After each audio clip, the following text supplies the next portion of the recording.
and gentlemen, please welcome our very special guest, Hero Brown.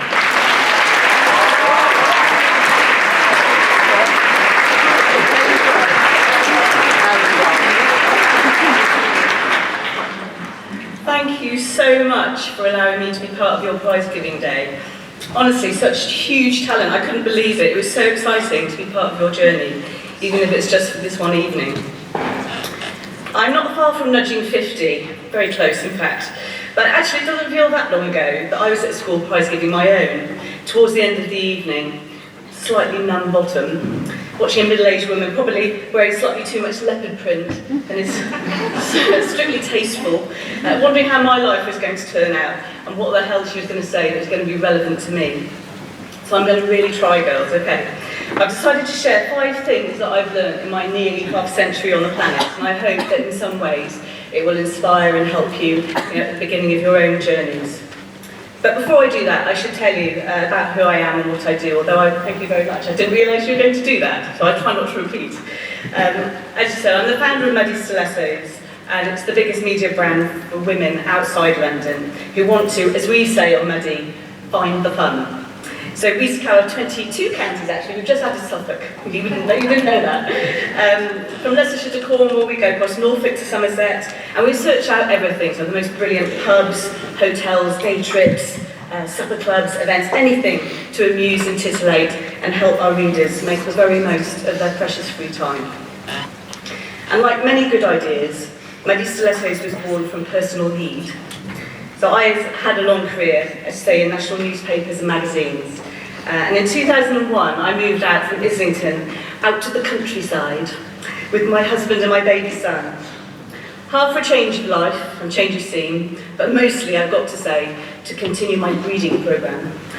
And in some fresh air, with my mum handily down the road for babysitting. We've all done it, all parents have done it. So I bought the 16th century Tudor cottage, thatched roof, felt very smug for about 5 minutes, and then I started fidgeting. I was kind of like, now what? And they say creative ideas come from boredom, don't they, quite often? Don't go on your PlayStation, be bored, it's creative. And I was truly bored in Buckinghamshire, because I could never find anything I really wanted to do. So I was kind of stuck at a home office, I had a young child, I was craving a little bit of fun and glamour. I wanted to know where the cool pubs were, where there was a nice cafe, where the supper clubs were, where the place for a sneaky cocktail might be with my best friends. And so I started Muddy Stilettos. And luckily, it turned out quite a lot of other people wanted to know this stuff as well. And so within a year, my little blog had become a proper business. And 7 years later, as you say, Muddy has now got more subscribers than Vogue and Stylist. And 1 million people voted in my awards last year. And yes, I was given the accolade of being one of the 50 most inspiring women in Britain, which is ridiculous.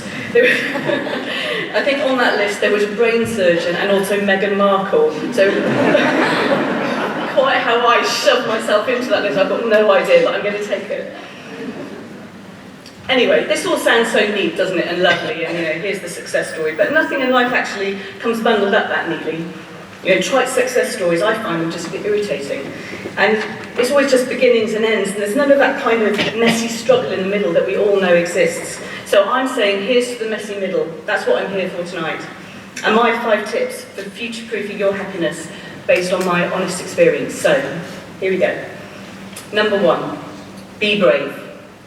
Listen to your instincts. Do not worry about what other people think. And that is such a big thing for girls, isn't it? I think even as women, we also kind of carry that with us.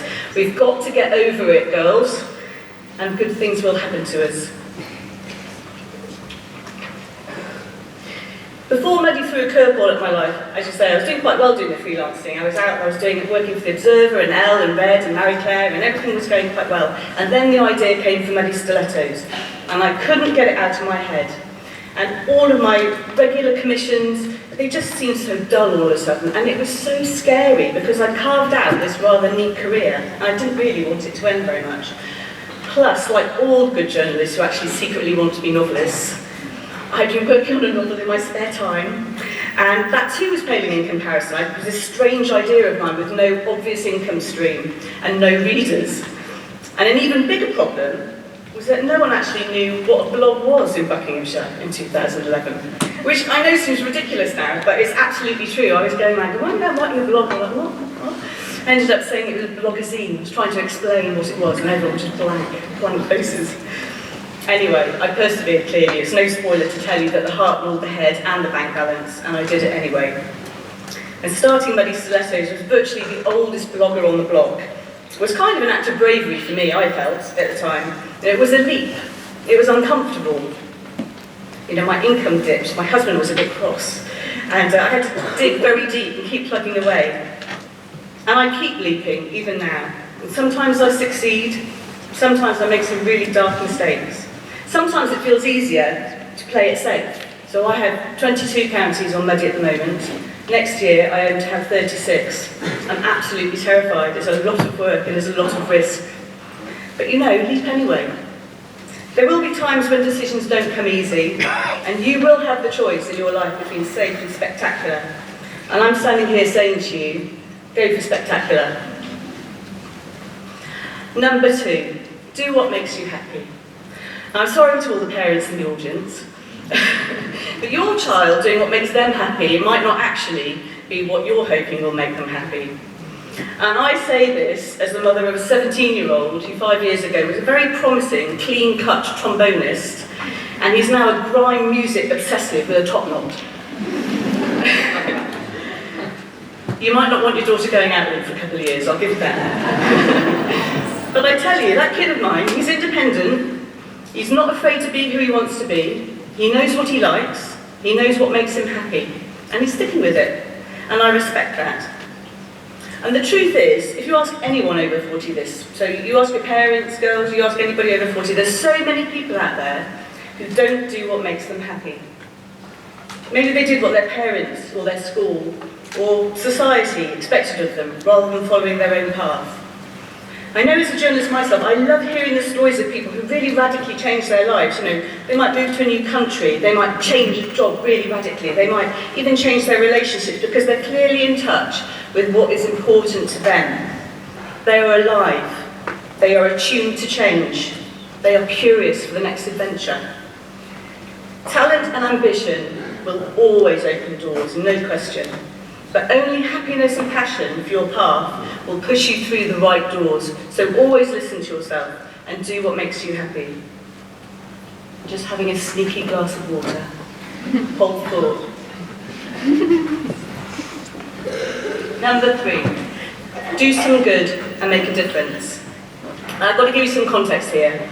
I've got 2 very good friends, so good that they're both godmothers to my children. I'll tell you what they do. One of them is the founder of Creative Equals, which strives for equality in the advertising industry, and she's doing incredibly well, and of course it's much needed. The other one has got her own charity, it's called Sisters for Change, and she and her twin sister combat violence against women locally and globally, and they basically hold governments to account. Meanwhile, I'm getting tipsy at a new boutique hotel, and conjuring up some silly jokes for my readers. And you know, in some ways, Muddy Stilettos is trivial, okay? It's about having a good time. But actually, you don't always have to make major statements to do good. And I think, in my own way, I serve the wider community too. I help the best local businesses connect to their customers. I bring women together. I create communities where they didn't exist. I give people lovely experiences, because everybody loves a spa day. I run business awards that are totally free for all of the businesses involved. That was 15,000 businesses last year. And I give them massive publicity and a helping hand. And that feeling of doing something that's good and making a difference is actually sustaining for me. Muddy Stilettos is fun, but actually I think if I didn't have that element to it, I wouldn't love it so much. So what I'm saying to you is, of course, it's important to make a living, but it's also important to square how you make your money with how you want to live your life, and what kind of impact on others you want to make. And I'm just saying, if readers seeing a photo of me sinking my 4th espresso martini of the night helps a bar to stay afloat, I've done my duty. Number 4, do not be afraid of change. You guys are the trailblazers. You are at the vanguard of infinite possibility. Technology is moving so fast, and so are ideas, aren't they? And your generation is so inspiring. really inspiring and can teach oldies like me a lot. So what might change for you? Well, maybe what you think you want to do for a job might not be where you end up, and that's okay. My own career has had some stops and starts and U-turns and actually some quite big crashes as well. I actually was in my early 20s a theatre PR for a very short time because I was utterly hopeless at it. I did a TV stint on MTV as a movie reviewer, which sounds great on paper, but actually it was a bit daft. And again, I wasn't very good at it. Then I landed a job on a glossy magazine, and everything just clicked into place. I loved it. I knew I was going to be a journalist. So I've not exactly had a portfolio career, more of a kind of, oh my God, is there actually anything I could do well career? And the answer is yes, thankfully, there is, and the same will be for you. But I think in working life, you have to be prepared to pivot. So your granddad might have had the same job for 40 years, but that's not the same for my generation, and it's definitely not the same for yours. So open your arms and embrace change, and it's going to be okay. Finally, number 5. Be prepared to fail. I just thought I'd end on an upbeat headline. Look, part of not being afraid to change is being willing to embrace failure and learn from it. Maybe your exams do not go well. Maybe your first job is a total disaster and disappointment. Maybe, like me, you'll finish your degree and travel halfway around the world to move in with your Australian boyfriend and then realise he's got a secret fiancée.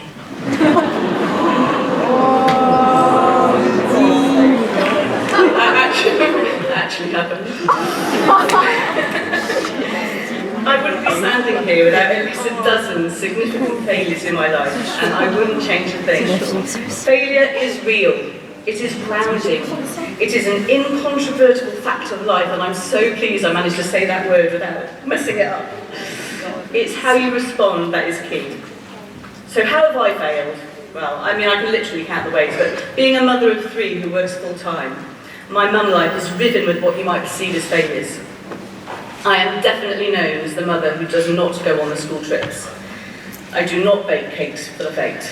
I am always late for school pickup. I mean, literally, every single time.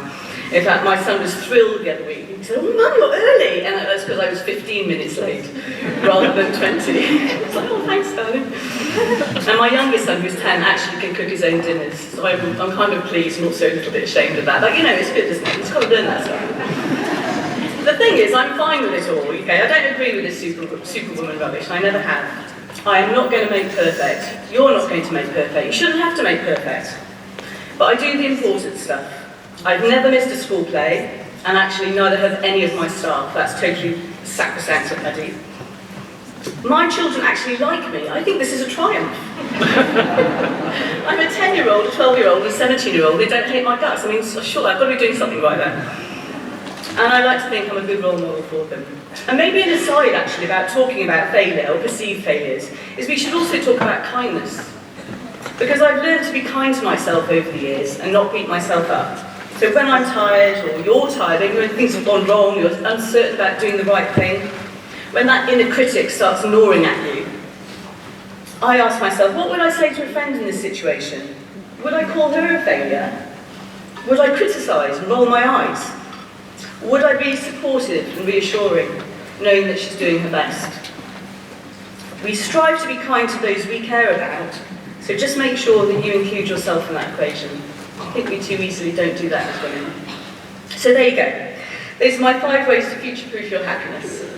And I'm no fan of inspirational quotes, all those vacuous Instagram aphorisms that deluge us. I don't need to be told to keep calm and carry on or anything like that. But that said, I do have one favourite quote, which far predates Instagram and actually has seen me through life up to this point, and I really believe in it. So I'd like to share it with you as well. It's about the issue of success and failure, actually, which, you know, let's face it, is often the black and white with which we live our lives, though perhaps we shouldn't.